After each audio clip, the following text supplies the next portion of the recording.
मैं Saurabh Kumar the technical classes के YouTube channel पे आपका स्वागत करता हूं।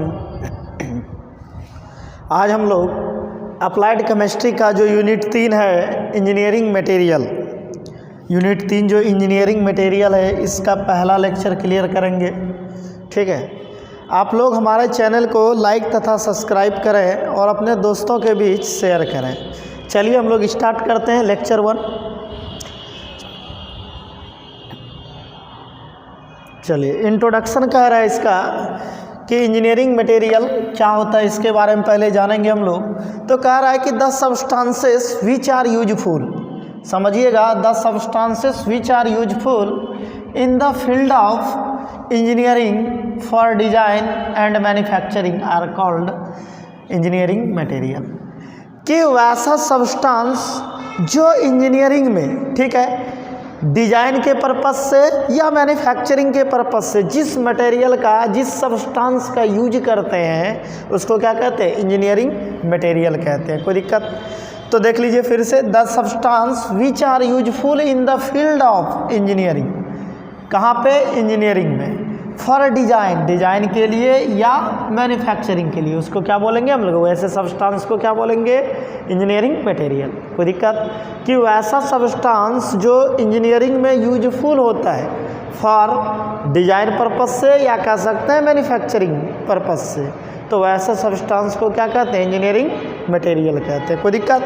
चलिए आगे चलते हैं हम लोग। अगला लाइन देखिए क्या कह रहा है, कह रहा है कि this refers to the group of material, यह जो रेफर करता है ग्रुप ऑफ मटेरियल को, ठीक है, group of materials that are used in the construction man made structures, ठीक है, और कंपोनेंट्स। ठीक है, कि यह एक ग्रुप ऑफ मटेरियल को शो करता है जो कि यूज होता है कंस्ट्रक्शन में, ठीक है, मैन मेड स्ट्रक्चर में और किस में, कंपोनेंट में। कोई दिक्कत? चलिए आगे चलते हैं। आपका दूसरा इसमें टॉपिक है नेचुरल अकरेंस ऑफ मेटल। तो नेचुरल अकरेंस ऑफ मेटल के बारे में देखेंगे। ये तो इंट्रोडक्शन था कि इंजीनियरिंग मटेरियल क्या होता है। कोई दिक्कत? चलिए अब आगे बात कर ले हम लोग, नेचुरल अकरेंस ऑफ मेटल्स क्या होता है, इसके बारे में बात करते हैं। तो देखिए कि नेचुरल अकरेंस ऑफ मेटल, कि ये जो मेटल में या जो नेचर में मेटल उपस्थित रहता है तो उसका किस आधार पे यह उपस्थित रहता है। तो ध्यान दीजिएगा कि कोई भी मेटल नेचर में जो अकर करता है, नेचर में जो रहता है, तो उसके केमिकल रिएक्टिविटीज़ के आधार पर वह नेचर में दो तरह से रहता है। ठीक है, एक फ्री स्टेट और नेटिव स्टेट और दूसरा क्या, कंबाइंड स्टेट। तो नेचर में जितने भी मेटल अकर करते हैं, रहते हैं, तो वह दो तरह से रहते हैं, नेटिव या फ्री स्टेट और दूसरा कंबाइंड स्टेट। दोनों के बारे में इसमें डील करेंगे हम लोग। तो देखिए वही बात लिखा होगा, on the basis of differences, on the basis of differences in the chemical reactivities, कि उनके जो केमिकल रिएक्टिविटीज़ हैं, ठीक है, उनके डिफरेंस के अकॉर्डिंग, ठीक है।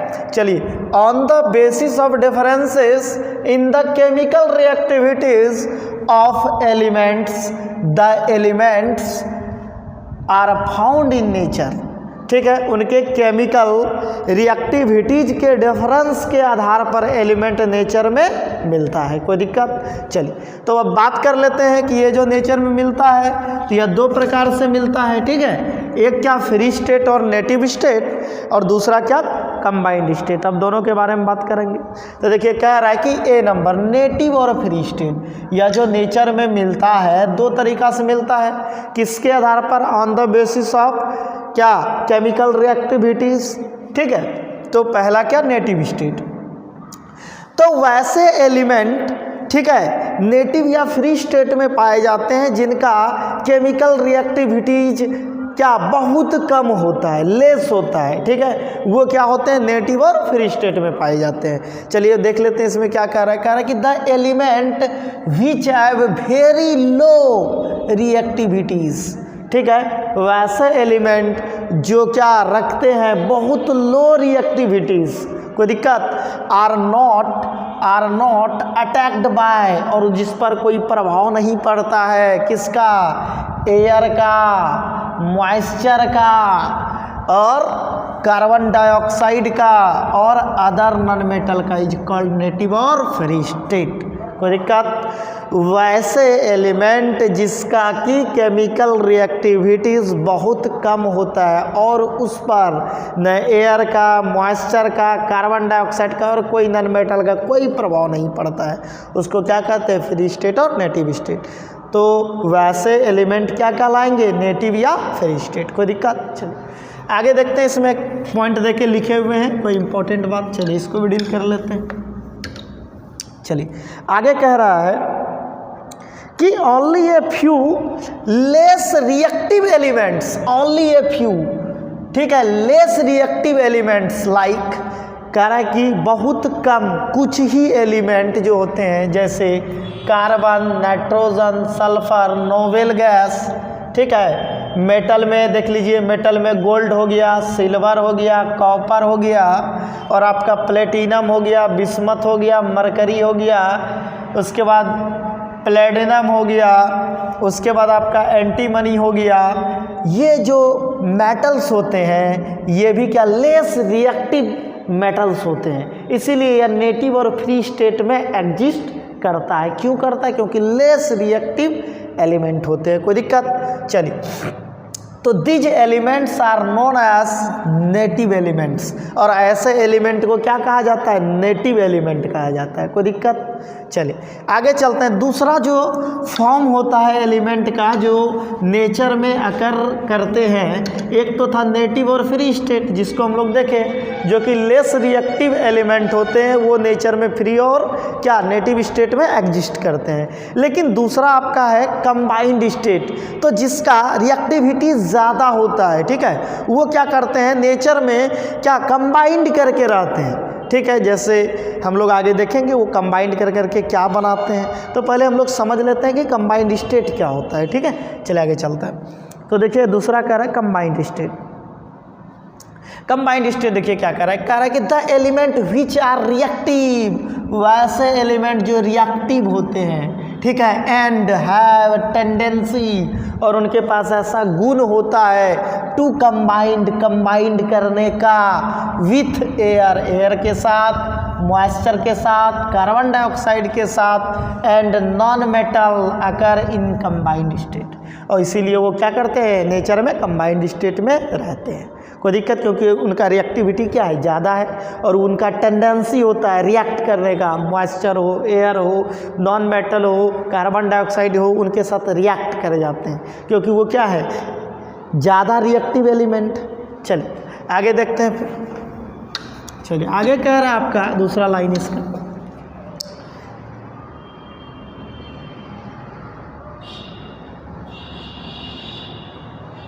देखिए these element occur in the earth crust in the form of their compound, और ऐसे एलिमेंट, ठीक है, जो अर्थ क्रस्ट पे पाए जाते हैं कंपाउंड के फॉर्म में पाए जाते हैं। कोई दिक्कत? चलिए अगला बात कर रहा है कि aluminium is the most abundant metal in the earth crust. इसका अर्थ क्या हुआ कि एल्युमिनियम एक ऐसा मेटल है जो कि अर्थ क्रस्ट में सबसे प्रचुर मात्रा में पाया जाता है। कोई दिक्कत? चलिए आगे चलते हैं। दूसरा बात क्या कह रहा है कि द मोस्ट कॉमन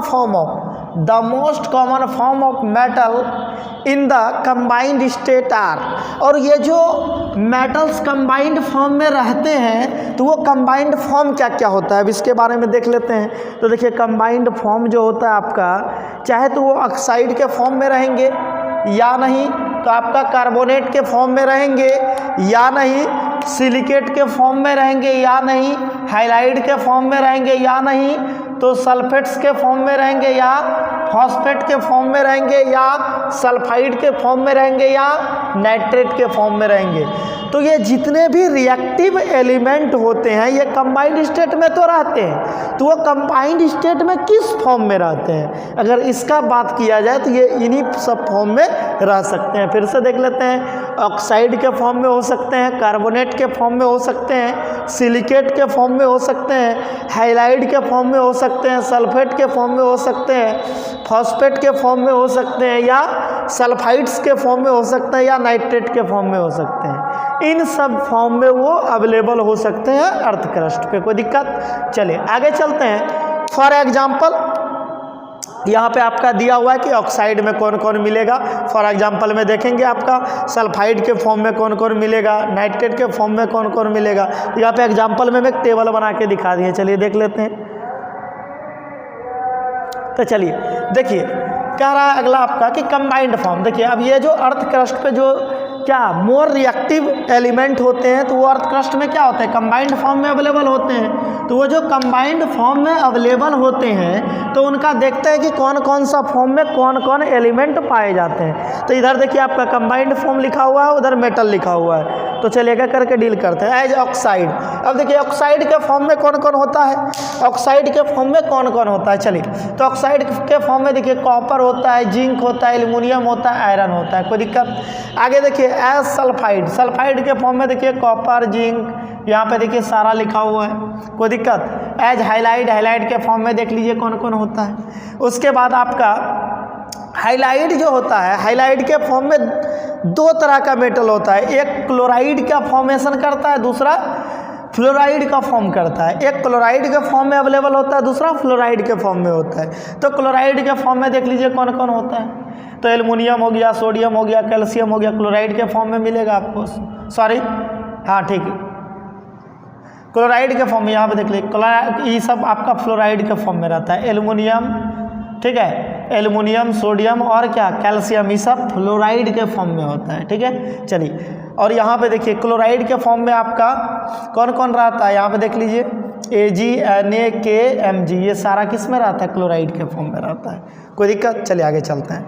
अब देखिए आगे कार्बोनेट के फॉर्म में कौन कौन रहता है। चलिए तो एज कार्बोनेट के फॉर्म में देख लीजिए कौन कौन रहता है। तो देखिए कार्बोनेट के फॉर्म में आपका रहता है जिंक हो गया, कॉपर हो गया, Pb हो गया, Ca हो गया, Na हो गया, Mg हो गया, ये सब किस में रहता है? कार्बोनेट के फॉर्म में रहता है, कोई दिक्कत? चलिए अब देखते हैं कि सल्फेट के फॉर्म में कौन कौन रहता है। Ba हो गया, Ca, Pb, ये सब किस में रहता है? सल्फेट के फॉर्म में रहता है। अब देखिए फॉस्फेट के फॉर्म में कौन कौन रहता है? Ca और Na, ये फॉस्फेट के फॉर्म में रहता है। एज नाइट्रेट के फॉर्म में कौन कौन रहता है? K और Na, कोई दिक्कत? तो ये सब देखें हम लोग कि ये जो अर्थ क्रस्ट पे मोर रिएक्टिव एलिमेंट होते हैं वो क्या रहते हैं? कंबाइंड फॉर्म में रहते हैं। कंबाइंड फॉर्म में वो कंबाइंड फॉर्म क्या क्या है, किस एलिमेंट के लिए, तो वो सारा फॉर्म हम लोग देख लिए एक टेबल में अरेंज कर दिए, आप लोग भी टेबल बना लीजिएगा। चलिए आगे चलते हैं हम लोग। अब मेटलर्जी का बात करेंगे कि मेटलर्जी क्या होता है इसमें। चलिए अब अगला टॉपिक है आपका मेटलर्जी। तो देखिए मेटलर्जी क्या है, इसके बारे में बात करेंगे हम लोग। चलिए तो मेटलर्जी कहता है कि the scientific and technological method use to extract metal from its ore is called metallurgy. कह रहा है कि साइंटिफिक या साइंटिफिक या टेक्नोलॉजिकल मेटलर्जी क्या होता है इसके बारे में सुनिए। तो कहता है कि वैसा साइंटिफिक और टेक्नोलॉजिकल मेथड जिसके द्वारा हम लोग क्या करते हैं, ओर से मेटल को बाहर निकालते हैं, तो यही साइंटिफिक टेक्नोलॉजी क्या कहलाता है? मेटलर्जी कहलाता है, कोई दिक्कत? तो यहाँ पे फिर से एक बार देख लेते हैं कि the scientific and technological method, ठीक है, कि वह साइंटिफिक और टेक्नोलॉजिकल मेथड जिसके द्वारा, जिसका यूज किया जाता है कि किसी ओर से, और मतलब किसी से मेटल को बाहर करने के लिए जो टेक्नोलॉजी और साइंटिफिक रीज़न को अप्लाई करते हैं उसी को हम लोग क्या कहते हैं? मेटलर्जी कहते हैं, कोई दिक्कत? चलिए आगे चलते हैं हम लोग। मेटलर्जी में दो टर्म आप समझ लीजिए, एक मिनरल्स और एक ओर्स, कि मिनरल्स क्या होता है, ओर्स क्या होता है। चलिए अब मिनरल्स और ओर्स के बारे में बात करेंगे। देखिए कि ये जो नेचर में, ठीक है, ये जो नेचर में more reactive element combined state में होते हैं तो उनका सारा कंबाइंड स्टेट ठीक है, उनका सारा कंबाइंड स्टेट मिनरल्स कहलाता है। बट सब मिनरल्स को हम लोग ओर नहीं कहेंगे। क्यों? क्योंकि और उसको कहेंगे कि जिस पार्टिकुलर कंबाइंड स्टेट से, ठीक है, ध्यान दीजिएगा यहाँ पे, जिस पार्टिकुलर कंबाइंड स्टेट से इजी वे में, सस्ता मेथड द्वारा, ठीक है, जो कह सकते हैं चीपली और इजी मेथड से हम लोग क्या करते हैं, बाहर निकाल सकते हैं, ठीक है, मेटल को, तो वो और कहलाता है। लेकिन जो हाई रिएक्टिव एलिमेंट्स होते हैं उनका जितना कंबाइंड फॉर्म होता है वो सारा मिनरल्स कहलाता है। लेकिन सारे मिनरल्स और नहीं होते, क्योंकि और उसको कहेंगे जिस पार्टिकुलर मिनरल से हम लोग क्या करेंगे, मेटल को बाहर निकालेंगे सस्ता में और आसानी से, उसको और कहेंगे। चलिए अब मिनरल्स और ओर्स को पढ़ लेते हैं और क्लियर हो जाएगा। तो देखिए मिनरल्स क्या कह रहा है कि they naturally occurring substances of metal in earth crust, ठीक है, इज कॉल्ड मिनरल्स। तो अर्थ क्रस्ट पे जो नेचर में अर्थ क्रस्ट पे जो मेटल का कंबाइंड फॉर्म मिलता है, ठीक है, जो रहते हैं उसको क्या कहते हैं हम लोग, मिनरल्स कहते हैं। लेकिन ओर्स के बारे में देखिए, ओर्स क्या कहता है, कह रहा है कि the minerals from which the metal is extracted, वैसा मिनरल्स जिससे मेटल एक्सट्रैक्ट किया जाता है इकोनॉमिकली इज कॉल्ड ओर। मतलब इकोनॉमिकली क्या, इजी वे में या चीफली सस्ता में, ठीक है, तो उसको क्या कहते हैं, और कहते हैं। अब एग्जांपल लेके समझ लेते हैं। जैसे एल्युमिनियम, एल्युमिनियम के अगर मिनरल्स की बात करें तो आपका बॉक्साइट और क्ले दोनों मिनरल्स है। जैसे हम लोग लिखते हैं यहाँ पे Al2O3 2H2O, Al2O3 2H2, ये बॉक्साइट हो गया आपका, और आपका Al2, ठीक है, Al2O3 2SiO2, 2SiO2, ठीक है। तो ये क्या है, आपका क्ले है, ये आपका क्या है, बॉक्साइट है, बॉक्साइट है। तो देखिए ये दोनों आपका मिनरल्स हो गया, ये दोनों आपका क्या हो गया, मिनरल्स हो गया। लेकिन ये दोनों आपका और नहीं है। एल्युमिनियम की अगर यदि हम कंबाइंड स्टेट में जो नेचर में रहता है, ठीक है, तो अगर बात करें तो बॉक्साइट और क्ले, अगर हम इसका दो ले लेते हैं फॉर्म, इसका एक बॉक्साइट और दूसरा क्या, क्ले, तो देखिए ये दोनों मिनरल्स हैं, लेकिन ये दोनों और नहीं कहे जाएंगे। क्यों? क्योंकि और उसको कहेंगे जिससे हम लोग क्या करेंगे, मेटल को एक्सट्रैक्ट करेंगे इकोनॉमिकली। चलिए तो देखिए इकोनॉमिकली जो एक्सट्रैक्ट किया जाता है वो बॉक्साइट किससे किया जाता है, एल्युमिनियम को जो इकोनॉमिकली या इजी में जो बाहर किया जाता है वो किससे, बॉक्साइट से। तो इसलिए हम लोग इसको और बोलेंगे, इसको और नहीं बोला जाएगा। ये क्या कहलाएगा, मिनरल्स कहलाएगा। कोई दिक्कत? एग्जाम्पल से हम लोग समझ लिए, यहाँ पे इसको भी नोट कर लीजिएगा, कोई दिक्कत? चलिए अब आगे नोट देख लेते हैं हम लोग। यहाँ पे नीचे एक नोट दे के कुछ लिखे हुए हैं,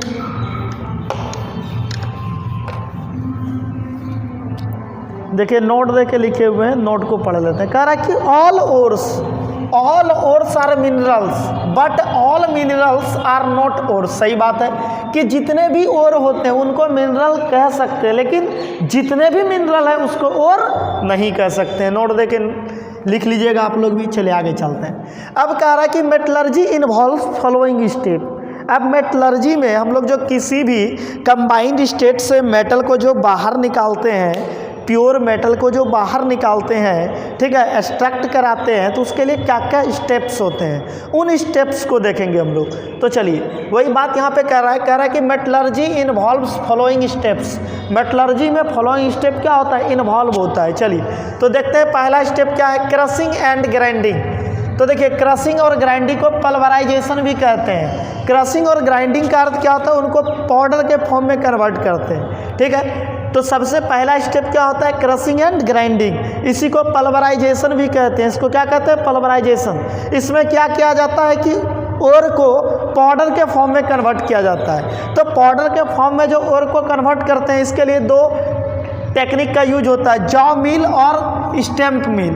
जॉ मिल या स्टैम्प मिल एक प्रकार का आटा चक्की की तरह होता है। जैसे आटा चक्की देखें, जैसे गेहूं पिसवाने जाते हैं हम लोग, क्या करते हैं, एक तरफ से गेहूं देते हैं, दूसरी तरफ से पाउडर के फॉर्म में आटा बाहर निकलता है। उसी प्रकार का एक मशीन होता है जिसको जॉ मिल या स्टैम्प मिल कहते हैं। इसमें क्या करते हैं, एक तरफ से हम लोग ओर को डालते हैं, ठीक है, दूसरे तरफ से ओर का पाउडर के फॉर्म में बाहर निकलता है। अब ये नहीं समझना एक तरफ से आलू डालते हैं दूसरी तरफ से सोना निकलता है। ठीक है, चले आगे चलते हैं। अब देखिए दूसरा स्टेप इसका क्या है, दूसरा स्टेप देखिए क्या है,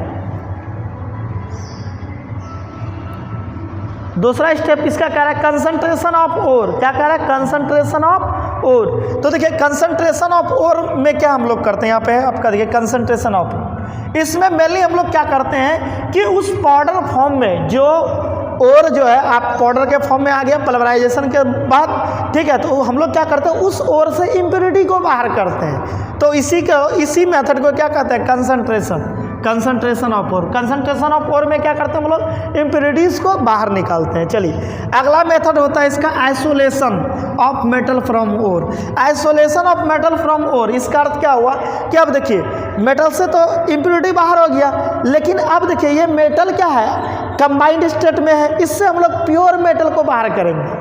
ठीक है, इससे हम लोग क्या करेंगे, मेटल को बाहर करेंगे, उसके कंबाइंड स्टेट को हम लोग कंबाइंड स्टेट से कह सकते हैं प्योर मेटल को क्या करेंगे, बाहर निकालेंगे। अब देखिए प्योर मेटल को जब बाहर निकालेंगे उसमें कुछ ना कुछ इम्प्योरिटीज रह जाता है, इसलिए लास्ट में हम लोग एक और स्टेप इसमें इन्वॉल्व होता है जिसको प्यूरिफिकेशन ऑफ मेटल कहते हैं। और ज़्यादा प्योर हम लोग करते हैं उसको, मेटल को और प्योर करते हैं सबसे लास्ट स्टेप में, इसीलिए इसका नाम होता है प्यूरिफिकेशन ऑफ मेटल्स। कोई दिक्कत? अब हम लोग एक एक करके पढ़ेंगे इसका जितने भी स्टेप्स हैं, ठीक है, उन स्टेप्स को ब्रीफ में पढ़ेंगे हम लोग नेक्स्ट लेक्चर में। थैंक यू फॉर वॉचिंग, आज इतने रहने देते हैं। चलिए आप लोग हमारे चैनल को लाइक तथा सब्सक्राइब करें और अपने दोस्तों के बीच शेयर करें।